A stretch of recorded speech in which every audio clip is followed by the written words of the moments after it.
Alright, real quick, I just got this metal ejector in the mail from eBay. The original ejectors for the Heritage Rough Rider has a plastic piece over here. Being weak, seen other people have it broken off, so that's why I got this one, so it's a little bit better. I think this is aluminum and that's steel, or the other way around, but anyway. Wasn't originally black, I had aluminum fucking bluing here, so I made that so it's consistent with all the other black parts that move. But anyway, let's put this in. Yeah. Flathead. Alright, got. I don't lose all the parts. We got spring. Alright, here's the old one. Yep, that's plastic. Put it in reverse. Put it back in.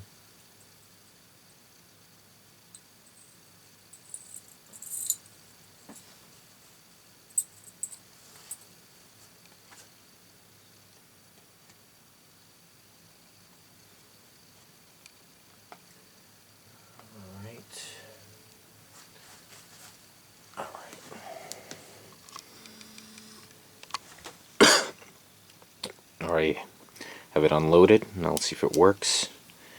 Right, that's tight.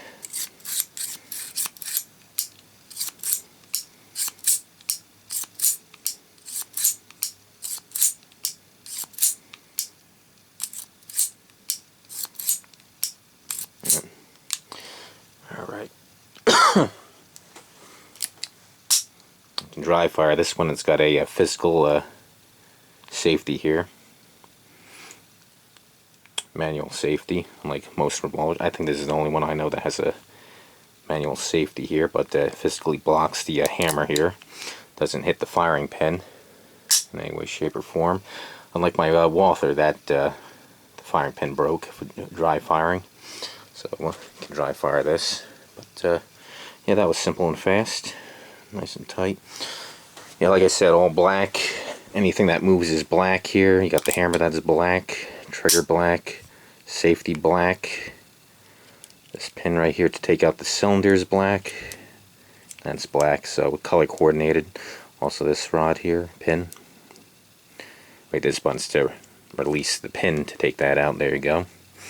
But yeah, there you go. So now we have a more stronger